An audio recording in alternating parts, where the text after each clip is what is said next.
Ini biasanya tergantung dari masing-masing founder sih. Kebanyakan ada yang terlalu padat informasi dalam satu deck atau bahkan satu slide gitu ya. Jadi biasanya ada mereka itu kebanyakan di sisi problem misalnya. Akhirnya masukin data-data segala macam yang sebenarnya itu penting gitu ya. Tapi kalau terlalu banyak kan jadi too much juga gitu untuk penyusunan sebuah pitch deck.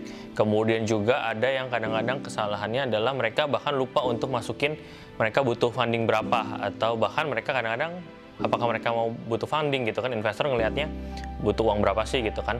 Nah itu juga jadi penting, asnya berapa gitu. Nah itu yang biasanya suka kelupaan nih dari founder startup gitu ya, dari business owner, seperti itu sih. Kalau dari sisi saya, dari beberapa kali saya ngeliatin gitu ya, pitch deck, mungkin udah ratusan, ribuan kali sekarang, itu yang sering terjadi adalah para entrepreneur ini pada saat menyusun pitch deck-nya, itu seperti tadi Pak Vincent bilang, terlalu padat, tapi juga bertele-tele. Artinya apa? Yang investor ingin tahu bisnis model kalian tuh apa sih? Gitu. Jadi mungkin entah intronya terlalu panjang gitu ya, atau pengantaran terlalu panjang, tapi ya udah, artinya bisnis model Anda ini apa gitu ya, Anda jual apa, service apa yang Anda tawarkan, user Anda seperti apa, Anda monetisasi seperti apa, itu yang daging dari presentasinya, itu yang kita pengen tahu. Dan kadang-kadang tidak terlihat, sehingga pada saat setelah pitch deck-nya selesai, kami masih bertanya-tanya, oke, kemudian bisnis modelnya apa tadi barusan ya, seperti itu.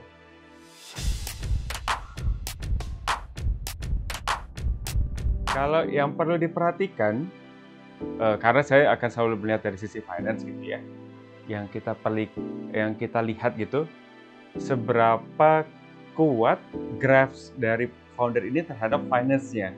Maksudnya apa? Maksudnya bikin produk, bikin service. Ya, service-nya bagus, itu satu hal gitu ya.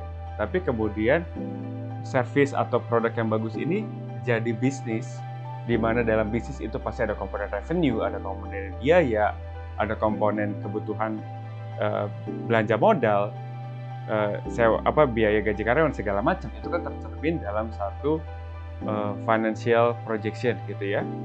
Nah ini yang kita ingin lihat seberapa seberapa sakti sih si founder ini dalam memahami kebutuhan atau mungkin keadaan keuangannya mereka. Ini tercermin di financial projection biasanya. Jadi sebenarnya ada beberapa komponen penting ya, kayak misalkan problem solution, kemudian market size gitu ya, kemudian juga competition landscape, dan tadi salah satunya udah disebut sama Pak Daniel dari sisi financial projection. Nah tapi yang orang sering lupa itu kebanyakan adalah mungkin mereka lupa menjual dirinya sendiri gitu ya. Jadi dari sisi founders backgroundnya kebanyakan mungkin mereka lupa bikin satu slide khusus untuk menjelaskan siapa orang yang dibalik perusahaannya ini gitu ya. Padahal investor ini sangat penting ketika melihat siapa sih sebenarnya foundersnya, pengalamannya seperti apa, kemudian juga bagaimana mereka bisa mengeksekut ide ataupun produk atau jasanya mereka gitu ya. Karena mungkin banyak di luar sana yang sejenis dengan produk atau jasanya gitu ya, secara produk gitu ya. Tapi kalau kita bicara eksekusi, pasti kan orang yang di balik layarnya itu yang menjadi penting. Nah biasanya ini bisa ditaruh di awal untuk dijelaskan secara overview, atau di akhir setelah menjelaskan sebuah pitch deck sih. Paling itu tambahannya.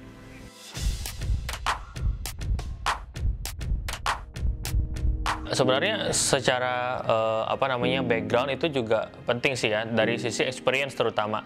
Apakah orang ini sudah pernah mungkin di dalam dunia profesional gitu ya, pernah punya pengalaman untuk membuat sebuah solusi sejenis di dalam, mungkin bukan di startupnya tapi di korporasi yang dia udah pernah jalanin, atau mungkin juga misalkan dia sekolah di mana, sempat belajar, terutama kalau startup yang bentuknya khusus ya, kayak misalkan smart city atau apa yang mungkin relate dengan hal-hal teknis gitu ya. Jadi kita perlu tahu nih apakah orang ini bisa untuk execute idenya, bukan cuma kalau misalkan nggak bisa gitu kan akan tergantung dengan tim yang di hire gitu kan. Biasanya lebih oke kalau orang founder sendiri udah punya background di balik itu. Nah itu sih sebenarnya, tapi walaupun sebenarnya baik lagi alma mater dan lain sebagainya itu membantu saja, tapi membantu untuk apa ya namanya, memberikan poin plus aja gitu, tapi balik lagi tetap harus mencari apakah produk yang kita buat ini solving the real problem sih, itu yang lebih penting seperti itu. Oke, kalau dari saya sih untuk founder tadi sempat disebut sekilas oleh Pak Vincent, tapi mungkin saya nambahin untuk lebih detail. Saya sebutnya skin in the game, gitu ya. Maksudnya seberapa jauh founder ini mengerti dari teknis bisnis apapun itu, gitu ya. Kalau misalkan dia bukan orang kedokteran tapi ingin bikin healthcare bisnis, itu saya akan menjadi pertanyaan. Anda siapa sampai Anda mau terjun di healthcare? Mungkin harusnya ada jawabannya gitu. Misalkan, ternyata keluarganya itu background-nya dokter semua. Ini contoh aja gitu ya. Bukan berarti tidak mungkin, tapi kalau misalkan dia tidak ada background apa-apa, tidak pernah melakukan hal yang serupa sebelumnya, itu akan menjadi tanda tanya besar. Gitu. Jadi dari sisi foundernya, skin in the game, dia sudah pernah melakukan hal ini belum sebelumnya? Pernah dapat exposure seperti ini belum sebelumnya? Itu akan menjadi penting sekali. Ini sebenarnya kalau saya lihat semacam faktor X gitu ya. Dalam arti gini, itu hanya kelihatan pada saat pitching gitu ya, pada saat ngobrol, pada saat dia present, pada saat ngomong itu. Ini mungkin agak klise, tapi saya lihat dari pancaran matanya.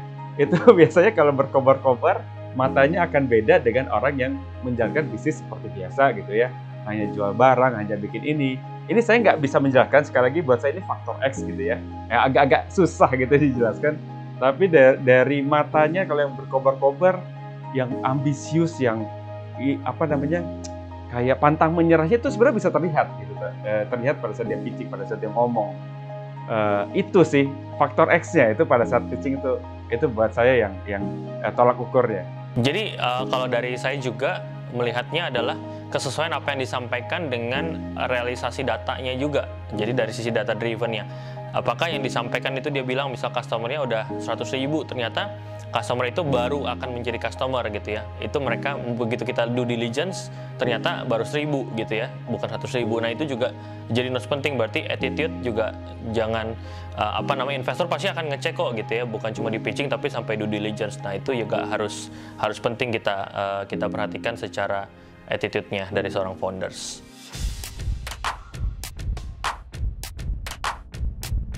Daya tarik tadi sebenarnya sudah disebut gitu ya, inovasi. Tapi sebenarnya yang orang sering lupa itu inovasi harus produknya yang orang belum pernah pikirkan gitu ya, yang berbeda. Padahal sebenarnya tidak selamanya produknya, tapi bisa jadi inovasinya itu di sisi dapurnya, di sisi belakangnya. Apakah dengan produk yang sama dia bisa efisiensinya, biayanya hanya 10% atau hanya 20% dari yang peers-nya gitu ya. Itu kan satu bentuk inovasi. Atau mungkin dia bisa melakukan hal yang sama dengan waktu yang bisa lebih singkat, atau mungkin tadinya butuh 1 minggu dia bikin jadi real time gitu ya. Sama lah kayak Pak Vincent ini kan mendemocratize equity investment, yang tadi equity investment itu ribet dibikin jadi sederhana gitu. Equity investment sebenarnya tidak berubah gitu, tapi cara untuk melakukan itunya lebih sederhana. Jadi tidak harus melakukan produk yang sama sekali baru gitu ya. Inovasi itu bisa dilakukan di mana saja along the value chain ya. Saya sebutnya value chain, artinya dari sisi produknya yang paling depan sampai yang paling belakang, dari sisi logistiknya, dari sisi human capital, dari sisi operation, processing, itu semua bisa dilakukan inovasi. Nah, pada saat satu company bisa melakukan inovasi dimanapun along the value chain, itu sudah nilai tambah gitu ya. Gitu. Ya, jadi kalau dari sisi saya sendiri dan juga B-Share, biasa kita melihat juga daripada sebuah market size-nya gitu ya. Jadi dari sisi tadi produknya apakah sudah solving the real problem gitu ya, benar-benar dia menyelesaikan masalah dari kebutuhan masyarakat dan cocok gitu ya, bukan cuma keren-kerenan aja gitu ya, tapi juga setelah produk market fit itu tercapai, kita juga lihat dari sisi market size-nya apakah sebenarnya dari sisi jumlah market ini cukup besar dan akhirnya punya daya ekonomis yang cukup besar juga tentunya. Jadi jangan sampai kita bikin produk yang bagus tapi terlalu niche, akhirnya mau di scale-nya agak challenging gitu kan. Nah, jadi selain daripada itu juga tentunya kalau dari sebuah startup mereka juga akan melihat adaptasi teknologinya ini apakah bisa membuat bisnisnya ini menjadi scalable, bukan cuma di level nasional bahkan juga internasional. Jadi itu balik lagi ke memperbesar dari market tadi. Jadi kalau udah bisa seperti itu, berarti tinggal di scale aja gitu. Nah itu biasanya startup yang bagus itu kuncinya selain product market fit juga scalable seperti itu.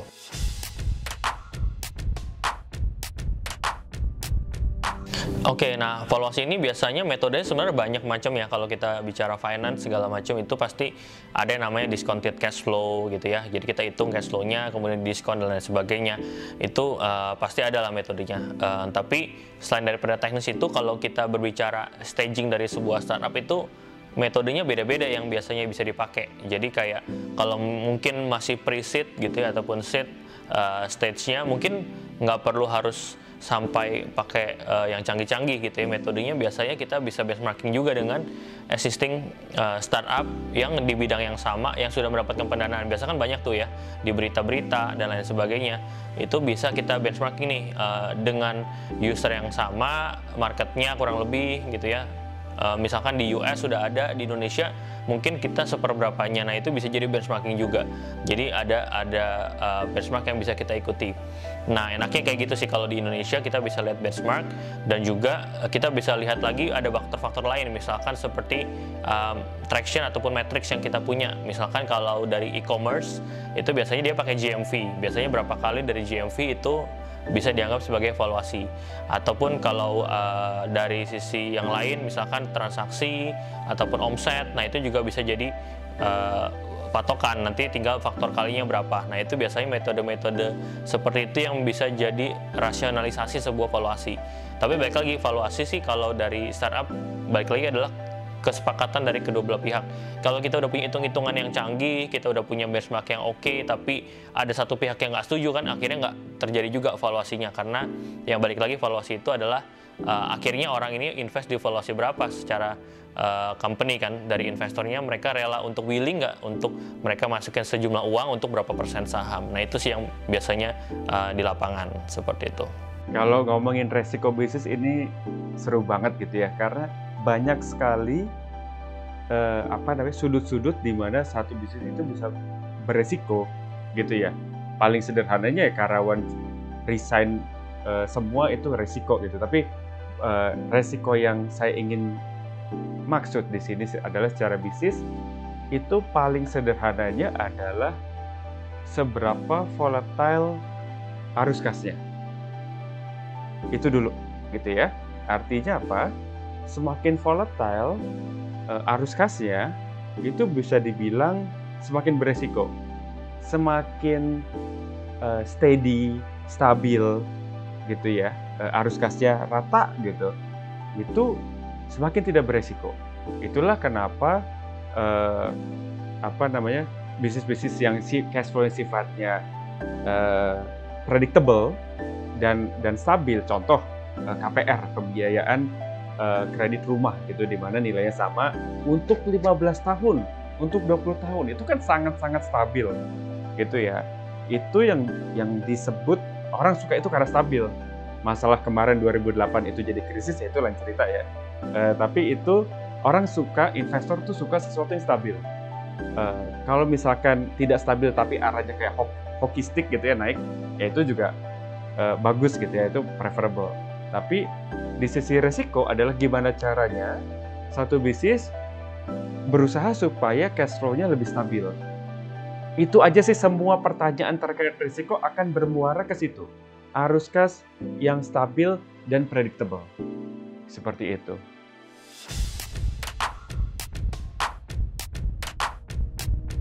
mungkin ini jawaban saya akan ini ya, menyambung tadi kan ya, tips kemudian apa yang harus dihindari. Sebenarnya nomor satu adalah be genuine. Be genuine dalam arti jujur aja, terbuka aja gitu ya. Walaupun tentu harus dalam mode jualan ya, mode pitching. Tapi try to be genuine artinya oke, Anda punya produk, Anda punya bisnis seperti apa, kekuatannya di mana, kelemahannya di mana. Ngobrol aja gitu, disajikan saja apa adanya, karena bisa jadi investor Anda yang melihat, oh Anda punya kelemahan, nggak punya CTO, atau CTO-nya kurang mumpuni, atau ada tim data analyst. Oke, saya ada kenalan kok, itu bisa kah? Bisa lah, kita tambal gitu ya, kita support gitu. Jadi bisa jadi dengan terbuka itu justru Anda disupport.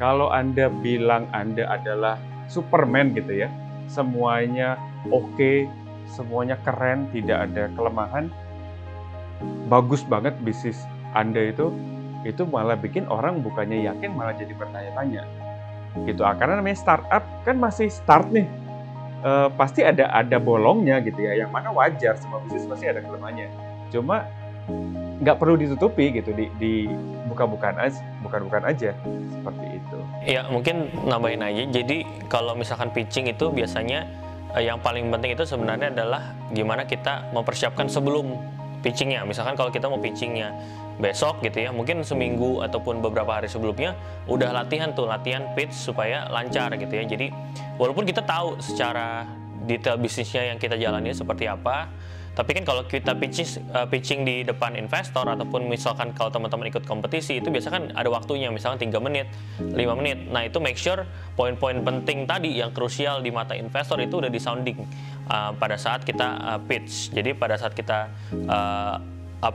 di acaranya di hari H, ataupun pada saat ketemu investor, kita udah tahu nih apa yang sudah mau kita sampaikan. Jadi repetition itu benar-benar harus kita ulang-ulang terus gitu ya, latihan segala macam supaya smooth dan lancar. Jangan sampai nanti pada saat ketemu investor ataupun di dalam sebuah acara kompetisi itu malah jadinya grogi gitu ya. Jadi itu memang harus latihan, dan akhirnya kita jadi lebih lebih gampang untuk menjelaskan kepada investor, kayak gitu sih.